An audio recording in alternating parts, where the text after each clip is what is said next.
Hello, be easy. Oh, yeah. Hello, can you hear me? Yes, sir. I can hear you. What's up? Yeah. Yeah.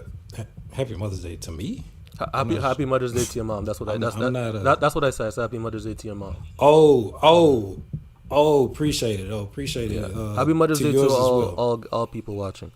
Yeah, man. Before I Oh, let you ask your question, I was on your live one time and you kicked me off. Like, quick. What happened there? You remember? I kicked you out. Nah, I don't kick people out. My mods probably kicked you out then. Was it one of your mods? Okay, that's fine.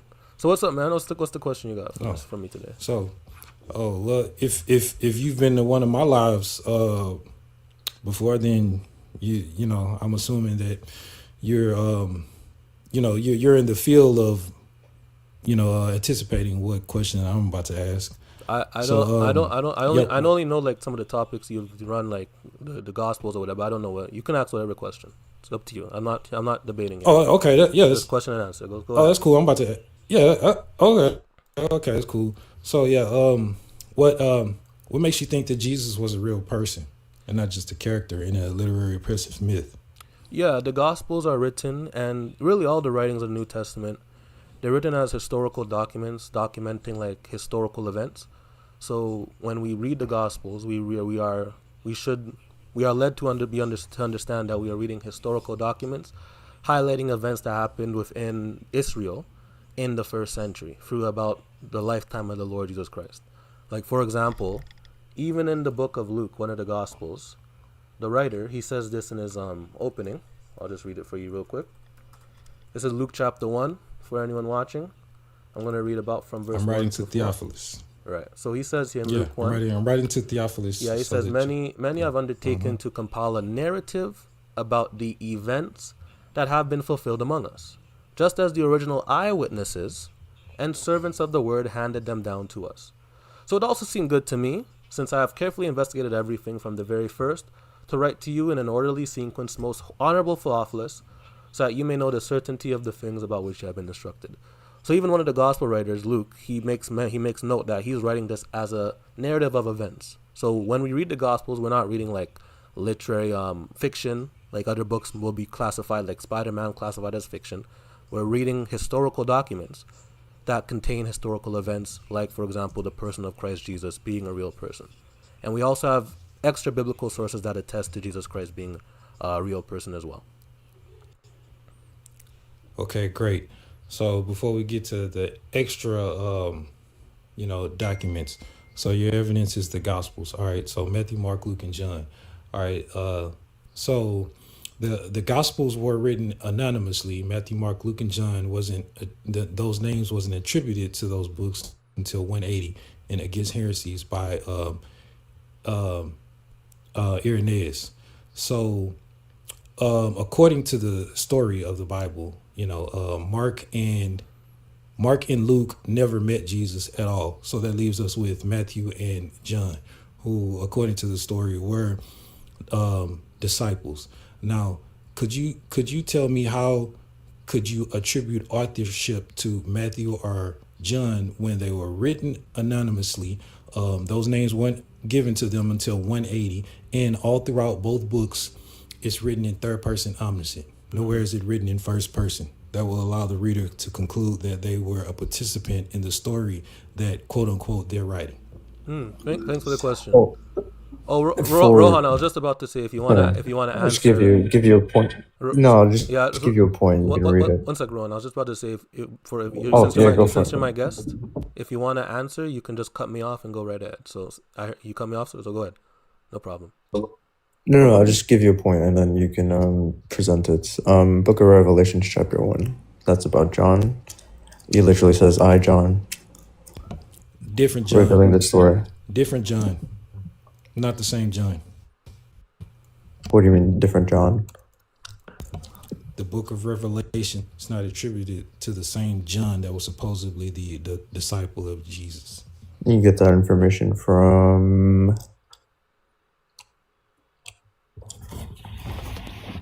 I'm sorry? I said you get that information from what? Yeah. The book of Revelation is not attributed to John. Mm-hmm. Literally any Christian or atheist scholarship on any of the Bible. Like it's literally everywhere. So it's different John, not the same John. What So, you mean? we're talking about John or Matthew of the Gospels. So you think John of Revelation is a different John from the Gospel? Yeah, I don't think it is. You know, that's everywhere. Okay, Even we're talking about John the Gospel in the Mhm. we're talking about the book of John. So, but like what I'm asking is, what makes you determine that it's two different Johns? Like, what study have you read, or what traditions that you've seen, like within or outside of Christianity, that point to two different Johns? Because at the start of Revelation, it says the revelations of Jesus Christ, which God gave to show his servant that things must soon to take place. And then he literally says, I, John, testimony, da da da da da, da, so on and so forth. Literally in Revelation, the author describes himself as John, who is a prophet who was exiled to the island of Patmos in the book. So literally, not the same John. So Rohan, sorry to cut you off. I do want to address his first point he made there on the Gospels. Yeah. Be easy. Firstly, you said that Mark and Luke did not meet Jesus. Luke, I can grant that because I don't think the text explicitly says that, but it's usually a tradition held that Mark was the young man in Mark chapter 14. Now, I'm not saying that's necessarily true. It is a tradition. And if you don't agree with it, that's fine. I'm just saying that there could be evidence that Mark would have met Jesus if he's that young man. But regardless, you also said that these four Gospels are anonymous, that they weren't traditionally attributed to the authors they're given to until 180, you said. And those were the points you're making. So how can I tell you that these are the authors and that these people would have known Jesus? But there are many books within antiquity. I think this was the point I was making even when I was on your live stream. I think you brought up this argument. There are many writings of antiquity that do not have authors like traditionally attributed in the same way we attribute authors to writings today. Like, for example, I have in my closet, I have some books. Diary of Wimpy Kid, for example. We know that book is written by Jeff Kinley, I think his name is, Kidney or whatever his name is. That book is actually titled the Diary of Wimpy Kid, written by Jeff X da da da. In ancient history, we have writings of antiquity that do not have traditional authors, but historians still put authorship to them because there's external attestation which gives credence to these books being written by who they said they are. For example, there's a writing of antiquity called The Commentaries of the Gallic Wars. It's attributed to Julius Caesar. However, within that book itself, within the book, Julius Caesar never says that he wrote this book. So even with the Gospels, they are internally anonymous, yes, that there's no author stated internally, but external attestation gives evidence to the authorship. And it should also be understood that within the early years of the church tradition, it was unanimously attested to that these Gospels were written by the four authors. There wasn't much contention against that. It was unanimously attested that these four Gospels were written by their authors. So the external attestation we have actually gives evidence to these being the authors of the Gospels, and we have no reason to go against that attestation. So I would say the external attestation we have gives good evidence for these Gospels being written by the traditional authors of Matthew, the tax collector who followed Jesus, Mark, the disciple of Peter, who translated for Peter, Luke, the disciple of Paul, who was also a disciple of Jesus, and John, the beloved disciple, as he calls himself, the disciple of Jesus. So external attestation would be good evidence for it. Go ahead. All right. So no, there's not any early books in antiquity that was written without authorship attributed to them. There were some, written in third person, but every time the author was clearly identified so that the reader would know who's writing this text. Like, commentators on the Gallic Wars by Julius Caesar. Like Julius Caesar literally wrote like the first 7 books in that, and he wrote in first person. So that wasn't a good one to bring up. Did he say his name? Again, did he say his name in that? I'm just asking. In the books he wrote, did he say his name? Like, could you bring that evidence? The author, yes, the author is attributed. The author Julius Caesar. The author is written, and he referred to himself in first person. And like the 7 the first 7 books of it. Did he refer to So himself as Julius Caesar? Like, so so he used first person pronouns, I, we, no, our, I things actually, like that. I don't mean to cut. I don't mean to cut you off, but on the point you just made, I'm asking like a specific question. Did he mention his name, like Julius Caesar? I just want, like, yes, as the author. Okay, so show me then, since you're bringing that claim. Show me in this I just really want. I really, I mean, again, I really don't care. Like we're talking about we're talking about the Gospels. So again, So I'm gonna meet you for I'm gonna meet you for a second.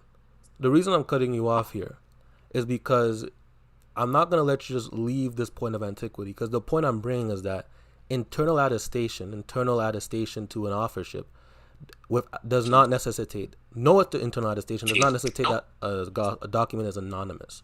So since I brought up Gallic Wars, you're saying it has an internal attestation to the author being Julius Caesar. So I want you to bring that source and where it cites his name. If you bring that, I'll be cool with that. I just want you to give evidence to your claim there. What's that source that says that his name is within it? What page? Anonymous writings. I mean, yeah, that does mean that the author is not attributed. If the author is not told, and all throughout the writing is written in third person omniscient. So nowhere in the writing is it written in first person. So how is that not anonymous authorship? Mm-hmm. In the books of Matthew, and John, I'm limiting it to them because they would have been, eyewitness of Jesus. In the books, all throughout the books, the writer is talking about events where they weren't even there. So how would they know? For example, like when Jesus went to the wilderness and was talking with the devil for 40 days and stuff. And then right after that, he was arrested, by Pontius Pilate and them. They went to the temple, and then the little naked boy ran out.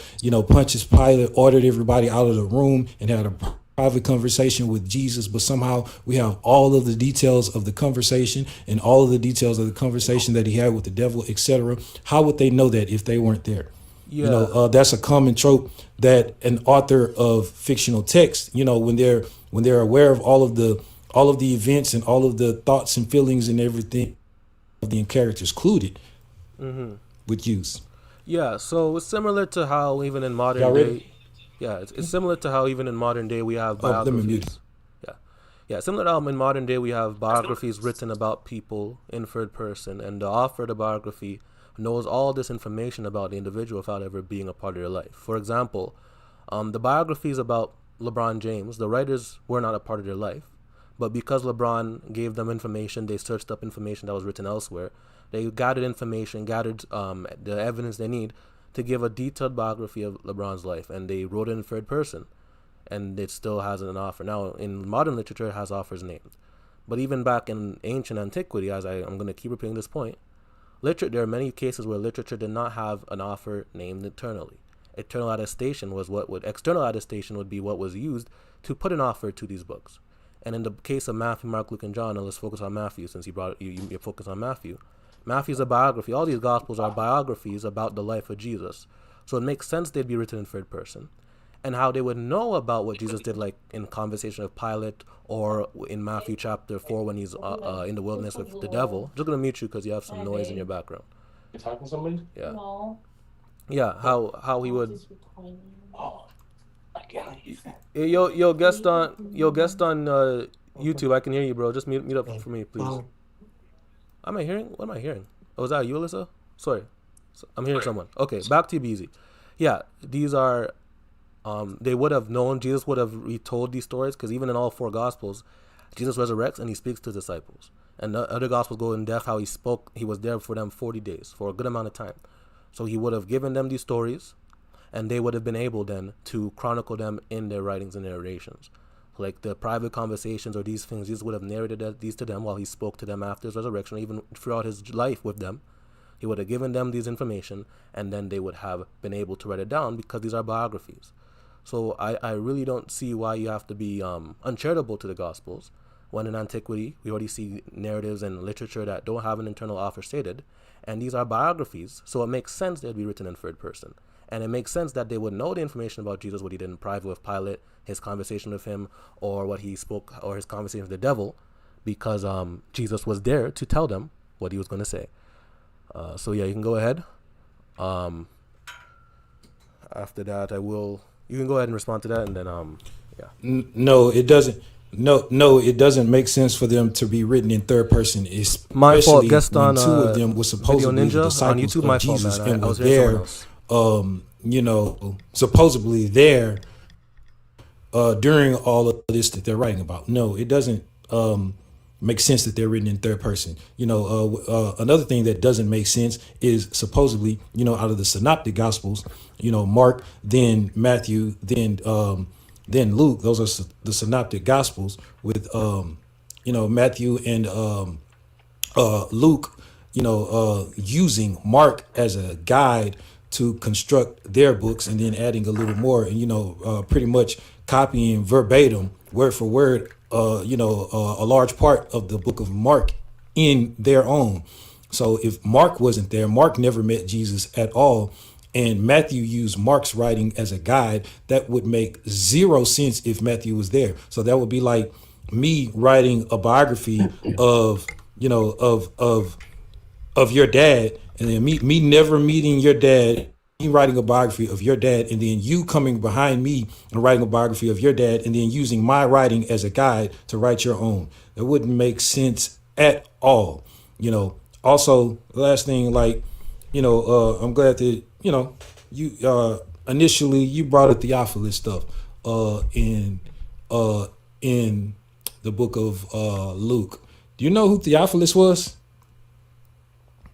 I'm really curious about this. Theophilus was? He was a friend of the Dr. Luke. Theophilus was the bishop of Antioch. Okay. Do you know when Theophilus was the bishop of Antioch? Would you like to look that up? Would this be a different Theophilus? I mean, I could look it up. Well, you can tell me. If you know, you can tell me. When was he the bishop of Antioch? Theophilus was the bishop of Antioch from 160. Theophilus was the bishop of Antioch from 169 to 180. Beautiful. So if Luke was writing those accounts to Theophilus, and Luke was supposedly writing that stuff in the early 3rd century, how could Luke be writing accounts to a guy that wasn't even born yet until 120? Got you. So I'll respond to what you said. I'll respond to that first since he brought up last. This would just be a different Theophilus then. Even in I'm going to mute you because you have some noise. But even in early antiquity, because this is when the books are written, so I'm going to keep bringing up early antiquity. Many people shared names. For example, even Jesus' name, I believe, the man who was freed from the cross, he is also called Jesus Barabbas. So names were shared. People had a lot of names that were similar. Even in Jewish custom, Zechariah had the same name. But even in antiquity, many people had similar names. So if there's one Theophilus of Antioch would be a different individual mentioned who was born in 160. So this would just be a different Theophilus Luke is referring to, who would be a friend of his. And what other Theophilus was there then? A friend of Luke. I'm not done responding to you, by the way. So no, it's not a friend. He called him. Brother, don't cut me off, please. I let you speak. I didn't cut you off. So I answered your question. He's a friend of Luke. I'm going to respond to what else he said. Yeah. So in regards to again, these are biographies. What you said earlier. These are biographies. So I'd expect them to be written in third person. Now, what you brought up is the Markan priority viewed, which is that Mark wrote his gospel first, and Matthew and Luke took information and used it to help them construe their gospels. That is still perfectly fine, because Mark, it's not like Mark had no information about Jesus. Mark was the disciple of a disciple who was incredibly close to Jesus. He was a disciple of Peter, according to the tradition.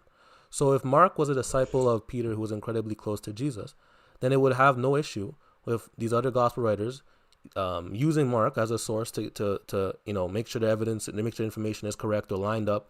And even still, Matthew and Luke have information in their gospels which is not recorded in Mark. For example, the nativity scenes of Matthew and Luke are not recorded in Mark. And the nativity scenes of Matthew and Luke do differ. Not in different information, but Matthew says some stuff that Luke doesn't say, and Luke says stuff that Matthew doesn't say. Some is silent on one is silent on another thing. So there are times when they differ from Mark. So them using Mark a little bit for information, which is a view that's held, not necessarily the right view. Church tradition says Matthew is first, but let's grant it. Even then, that doesn't disprove that these would still be biographies. They're just saying it doesn't make sense, but that's not actually an argument against it. It would still not prove that these aren't for some reason reliable. These would still be biographies written in the first century and in antiquity, which are just internally anonymous but have heavy external attestation within all throughout church history, unanimously attributed to their traditional authors, and record accurate information about who the man Christ Jesus was. Rohan, you did seem like you wanted to say something, so go ahead.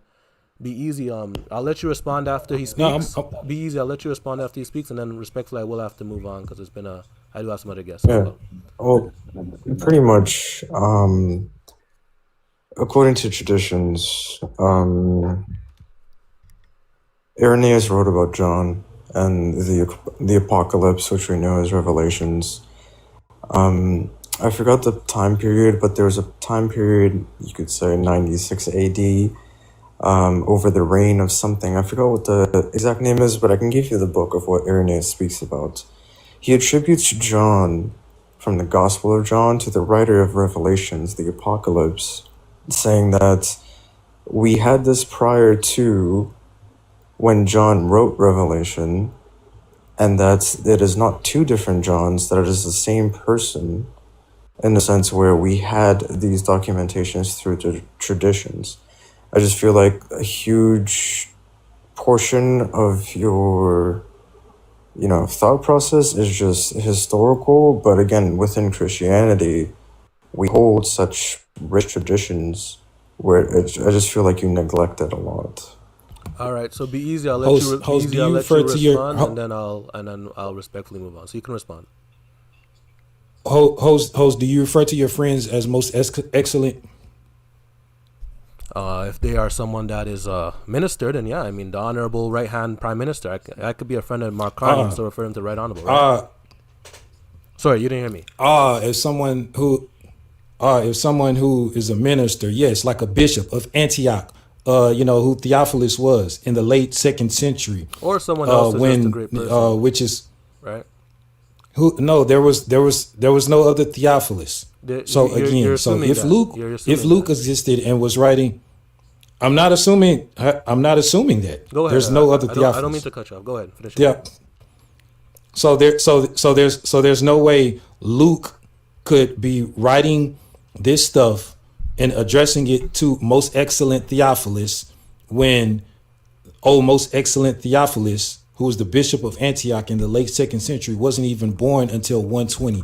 There's no way that Luke could be writing this book to someone who wasn't even thought about yet until nearly 100 years later. So that right there, in the beginning of Acts as well, Theophilus, the bishop of Antioch, who was a Christian convert in the 150s, So it's evident that all of the books were written in the 2nd century. That's literally why no one ever refers to Matthew, Mark, Luke, and John before 180 when Irenaeus against heresies, when Irenaeus named them that. Literally no one ever refers to them that, and no one referred to any of those books prior to 144. All right, be easy. So no, those books were written anonymously in the 2nd century, and they're not evidence of the claim of the person. All right, man. I'm gonna drop you. I respect you for coming. I'm gonna respond to what you said, and then I'll move on because I did say I'm gonna move on. We have some other guests, but yeah, you're just assuming that Luke is addressing the Theophilus of Antioch, who was born, you said, 169. You have no evidence to prove that he's addressing that Theophilus.